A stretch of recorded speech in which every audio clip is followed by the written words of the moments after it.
Sempat terdengar suara ledakan dari bagian dapur.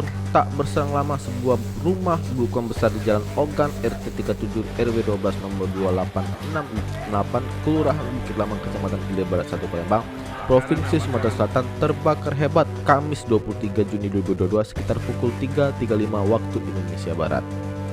Tak ada korban jiwa dalam peristiwa yang terjadi di dini hari tadi. Penghuni rumah bernama Tari selamat dari maut. Kapolsek Hilir Barat 1 Palembang Kompol Roy A. Tambuna mengatakan peristiwa kebakaran tersebut pertama kali diketahui oleh salah satu penghuni kos di belakang bangunan yang mendengar suara ledakan.